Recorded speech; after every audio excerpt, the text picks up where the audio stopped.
Hello guys. जब कभी भी आप किसी स्टॉक्स को एनालाइज करोगे ना, उस केस में आप देखोगे कि उसमें 3%, 4%, 5% के आसपास मूवमेंट कोई आ रहा है ना, उस केस में मे बी उसमें टेक्निकल रीजन हो सकता है, या फिर आप कह सकते हो कोई सपोर्ट रेजिस्टेंस का ब्रेकआउट हो रहा है, या रिवर्सल आ रहा है, या फिर आप कह सकते हो कोई ब्रेकआउट आ रहा है। तो ये काइंड ऑफ रीजन हो सकता है। अपार्ट फ्रॉम दैट ये हो सकता है कोई इवेंट आ रहा है, या फिर कोई एक पर्टिकुलर न्यूज़ आ रहा है।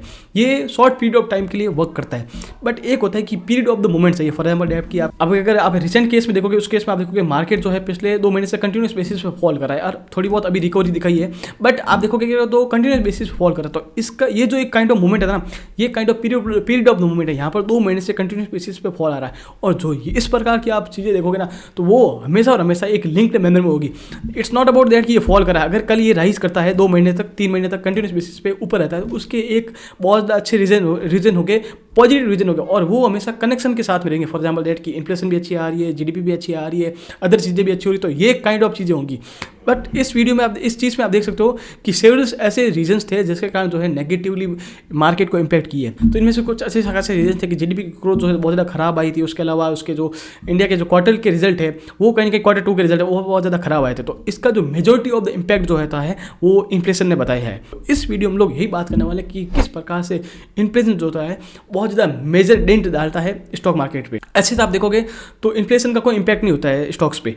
वो majority of the time inflation आती रहती है, और जो स्टॉक जो है ऊपर नीचे होते रहते हैं। But at the same time इस केस में देखोगे कि जो जीडीपी की ग्रोथ आई है वो बहुत ज़्यादा एक्सपेक्टेशन से कम आई है, और इसका one of the main reason जो है इन्फ्लेशन बताया गया है। तो इस वीडियो में लोग बहुत ज़्यादा अलग वे में इन्फ्लेशन के बारे में बात करने वाले, बिकॉज मैं इस वीडियो में बताऊंगा as a stock market aspirant आपको इन्फ्लेशन को किस प्रकार से रीड करना चाहिए। इट्स नॉट अबाउट दैट कि इकोनॉमिस्ट हम लोग बहुत ज़्यादा डीपली जाएंगे, इसमें लोग स्लाइटली ऊपर की बातें करेंगे किस प्रकार से आपको इन्फ्लेशन को रीड करना होता है। तो इस वीडियो में लोग बात करेंगे इन्फ्लेशन एक्चुअली होती क्या है, किस प्रकार से स्टॉक्स पे इंपैक्ट करती है, किस प्रकार से ये रिजल्ट्स पे इंपैक्ट करती है, लो इन्फ्लेशन होनी चाहिए, हाई इन्फ्लेशन होनी चाहिए, इंडिया में इन्फ्लेशन कितनी होनी चाहिए, यूएसए में इन्फ्लेशन कितनी होनी चाहिए, किस प्रकार से इसके जो all over the connection type of impact होता है। क्योंकि इस केस में आप देखोगे कि जीडीपी पे इन्फ्लेशन ने कैसे इंपैक्ट डाला, तो इन सारी चीज़ों के बारे में इस वीडियो में लोग बात करने वाले हैं। तो I have one single request to you, watch till the end this video so that आपको ये वीडियो बहुत ज़्यादा अच्छा और एक प्रिसाइज मैनर में समझ आ सके।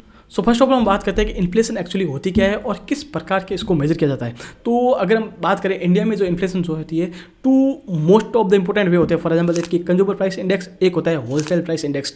तो कंज्यूमर प्राइस इंडेक्स का अगर सिंपली मीन देखें, क्योंकि मान लीजिए किसी कंट्री की इन्फ्लेशन जो होती है, कंज्यूमर प्राइस इंडेक्स, क्योंकि मोस्ट ऑफ द टाइम लोग कंज्यूमर प्राइस इंडेक्स का यूज़ करते हैं, क्योंकि ये एक आपको कंपेरेटिवली सटीक डाटा देता है और इंस्टेंट डाटा देता है। तो कंज्यूमर प्राइस इंडेक्स का सिंपली मीन ये होगा किसी पर्टिकुलर गुड्स में उसमें एक पीरियड ऑफ टाइम में कितना चेंज आ रहा है। फॉर एग्जाम्पल दैट कि एक साल में अगर हम कहते हैं कि इंडिया की जो सीपीआई है वो 4.5% रहा है, तो उसका मीन ये हो गया कि जो पर्टिकुलर गुड्स है उनकी प्राइसेस में 4.5% का चेंज आया, मतलब कि उसमें बढ़ी है। तो ये एक सिंपल और इफेक्टिव मैनर होता है किसी भी कंट्री की इन्फ्लेशन को रीड करने का, किसी भी कंट्री की सीपीआई को रीड करने का। होलसेल प्राइस इंडेक्स जो है आपको थोड़ा बहुत आप कह सकते हो कि इंस्टेंट डाटा नहीं देता है, तो इसके कारण जो इसका जो यूज होता है कंपेरेटिवली कम किया जाता है आपके सीपीआई के केस में।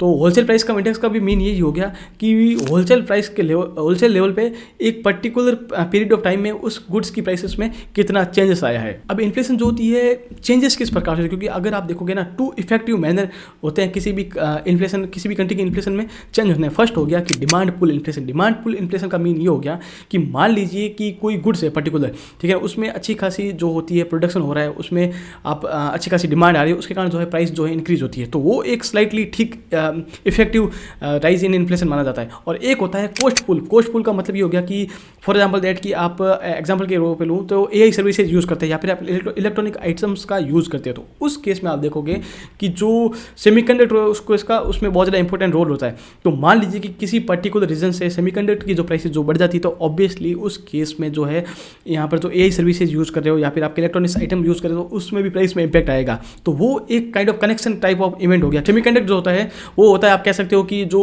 अच्छा खासा जो हमारा कह सकते हो जो यूएसए या फिर आप कह सकते हो कि टीएसएमसी जो ताइवान की कंपनी, वो ग्लोबली एक्सपोर्ट करते हैं। वहाँ पे कुछ अगर चीज़ होती है तो वहाँ पर सेमीकंडक्टर की जो प्राइसेस में इंपैक्ट करेगा, वो कहीं ना कहीं है डायरेक्टली जो इंडिया की जो भी इलेक्ट्रॉनिक आइटम होती है या फिर ए रिलेटेड सर्विसेज होती है, या फिर आप कह सकते हो ईवीज हो गया, उसमें भी थोड़ा बहुत यूज़ किया जाता है। तो ये सारा का सारा इंपैक्ट जो होता है कनेक्शन के हिसाब से चला जाता है। और जब तक वहाँ तक चीज़ें सही नहीं होती है तो उस केस तब तक जो है स्टॉक की प्राइसेस जो है चेंजेस नहीं होगी। यहाँ पर इंडिया के केस में जो भी इलेक्ट्रॉनिक्स की आइटम्स वगैरह होती है, तो ये एक कह सकते हो कि जो पीरियड ऑफ द कनेक्शन है आपको पता होना चाहिए। एक चीज़ होती है कि किसी भी कंट्री की इन्फ्लेशन बहुत ज़्यादा लो है या फिर हाई है, इसको कैसे आइडेंटिफाई करें। तो लो इन्फ्लेशन का मतलब ये हो गया कि मान लीजिए कि इंडिया के केस में हम लें तो इंडिया एक डेवलपिंग कंट्री मतलब ये हो गया कि अच्छा खासा उसकी ग्रोथ आती है 6%, 7%, 8% के आसपास जो होती है हमारी ग्लोबल एनुअली जो ग्रोथ आती है।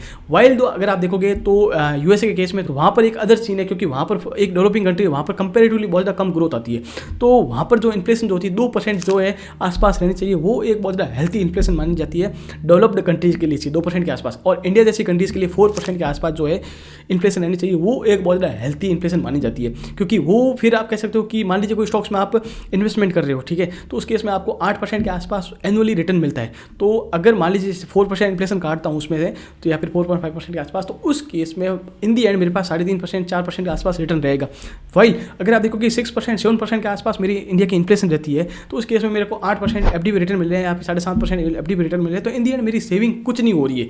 तो यहाँ पर आप देखोगे कि अगर मेरी सेविंग नहीं हो रही है तो उस केस में वो कहीं का इंपैक्ट रहेगा। आप देखोगे कि जो आरबीआई ने रिसेंटली कहा है कि जो इंडिया की जीडीपी ग्रोथ राइट नाउ कम आई है, उसका मेन जो रीज़न रहा है वो रहा है आपके इन्फ्लेशन कैसे, मान लीजिए कोई आदमी है वो 40,000 रुपीज़ कमाता है फॉर एग्जाम्पल, तो उस केस में वो क्या करे कि 15,000 20,000 के आसपास कह सकते हैं EMI भर देता है, ठीक है ना। तो वो तो चली गई। उसके बाद क्या होती है, इन्फ्लेशन के कारण जो है प्राइसेज जो होती है वो अच्छी खासी बढ़ी हुई है। तो वहाँ पर आप देखोगे 10,000 15,000 जो उसका खर्चा हो रहा था 10,000 के आसपास जो मंथली राशन वगैरह आ रहा था, तो इन्फ्लेशन के कारण वो कहीं कहीं राइज हो गया है। तो उसके कारण जो है वही सफिशिएंट चीज़ें खरीद पा रहा है, जो सेविंग थी वो एक्स्ट्रा वो इकोनॉमी में खरीद नहीं पा रहा है, मतलब कि कुछ चीज़ें एक्स्ट्रा नहीं कर पा रहा। तो वो कहीं कहीं जो इम्पैक्ट रहा है वो इन्फ्लेशन के कारण रहता है। अगर इन्फ्लेशन बहुत ज़्यादा हाई हो जाती है और भी, तो उस केस में वो क्या है, सिर्फ और सिर्फ ज़रूरत की जो चीज़ें हैं वही खरीद पाएगा, वो अपने एक्सपेंसेस ही बेर पाएगा, वो अदर जो है अपनी कंट्री में या फिर अदर चीज़ों में इन्वेस्ट नहीं कर पाएगा, अदर चीज़ों में खर्च नहीं कर पाएगा। तो ये एक काइंड ऑफ कह सकते हो कि मेन पैरामीटर था फॉर द नाउ जो जीडीपी की ग्रोथ में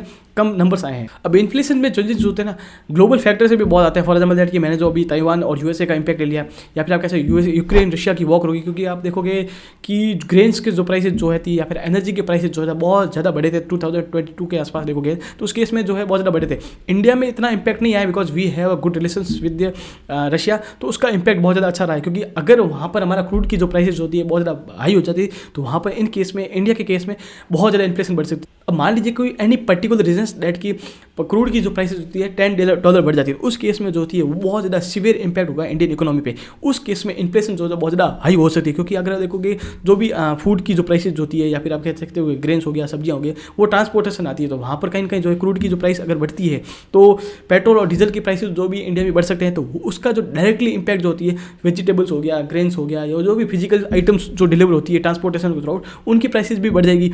तो वो एक बहुत ज़्यादा सीवियर इंपैक्ट होगा। तो यहाँ पर इसीलिए ज़रूरत है कि जो इंडिया के जो रिलेशंस होते हैं with the other countries geopolitics की, वो किस प्रकार से इंपैक्टेड रहते हैं। अब अगर हम चार्ट पे देखें तो उस केस में आप देखोगे कि जो 2022 के आसपास जो है इंडिया की इन्फ्लेशन जो है बहुत ज़्यादा हाई आई थी। तो कंटिन्यूस बेसिस पे 3 से 4 महीनों तक कंटिन्यूस बेसिस पे इन्फ्लेशन जो है बहुत ज़्यादा खराब आ रही थी। अब इस केस में आप देखोगे कि जो स्टॉक्स जो है या फिर आपको जो एज ए इंडेक्स निफ्टी 50 बहुत ज़्यादा अच्छा खासा फॉल भी किया था। ऊपर से आप देखोगे कि अराउंड है जो इसकी जो प्राइसेज जो है इंडेक्स के केस में वो कंटिन्यूस बेसिस पे जो है 16% के आसपास जो है निफ्टी 50 का इंडेक्स जो है फॉल किया था, which is a really big number. और यहाँ पर वही केस में देखोगे तो इन्फ्लेशन जो है कंटिन्यूस बेसिस पे हाई रही थी।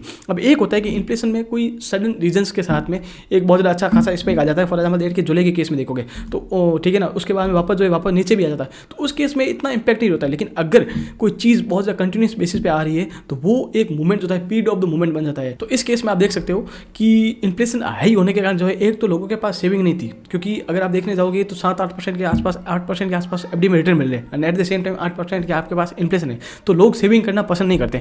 और उसके अलावा उनके पास लोगों के पास पैसा भी नहीं बचता है कि क्योंकि इन्फ्लेशन के कारण जो है ऑब्वियसली एज जो इन्फ्लेशन जो थी वो कॉस्ट पुश इन्फ्लेशन थी, डिमांड के कारण नहीं थी, क्योंकि इसमें लोगों के वेजेस नहीं बढ़ रहे हैं, सिर्फ सब कॉस्ट की प्राइस के बढ़ने के कारण जो है इन्फ्लेशन बढ़ी, तो वो एक बहुत ज़्यादा नेगेटिव फैक्टर था।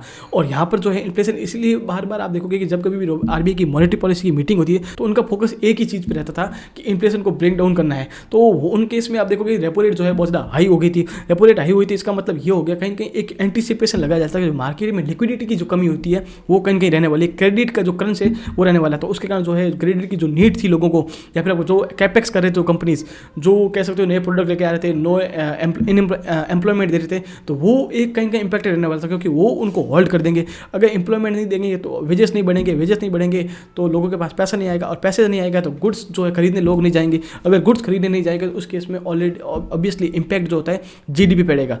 और अगर लोग खरीदे भी नहीं जाएंगे तो उस केस में क्या है कि जो क्वार्टरली जो रिजल्ट्स जो होते हैं कंपनी के वो अच्छे खासे नहीं आएंगे। तो ये एक लिंक्ड मैनर में काम करता है। तो ये एक बहुत ज़्यादा इंपॉर्टेंट चीज़ होती है आपको समझने की, क्योंकि इनके जो इंपैक्ट होते हैं, इन्फ्लेशन हो गया, आप आरबीआई की मॉनेटरी पॉलिसी हो गया, जीडीपी हो गया, बहुत ज़्यादा बड़े मतलब कह सकते हो कि रीजन्स होते हैं, बहुत ज़्यादा बड़ा इंपैक्ट होता है। उसी का आप रीजन्स देखोगे कि हाई इन्फ्लेशन के कारण जो है यहाँ पर भी इंपैक्ट आया था, और जैसे ही कूल डाउन हुई, ठीक है ना, उसके कारण जो है प्राइस ने अच्छा खासा इंपैक्ट किया था। अब यहाँ पर जो होप तो लोगों की थी वो बहुत ज़्यादा अच्छी थी, ठीक है ना, तो वो कहीं ना कहीं इंपैक्ट रही है। और उसके कारण जो है अभी आप रिसेंटली देखोगे तो इन्फ्लेशन बहुत ज़्यादा हाई आई, तो उसके कारण जीडीपी में ग्रोथ आया है, जीडीपी में इफेक्ट आया है, जीडीपी में इफेक्ट आया है। तो जो है आप कह सकते हो एफआई ने अच्छी खासी सेलिंग की। तो ये एक सारे के सारे लिंक्ड मैनर में काम करते हैं। So this is the my analysis about the inflation के बारे में। I hope you guys like it, and अगर आपको ये वीडियो पसंद आए तो please hit the like button, and you may consider the subscribing my channel.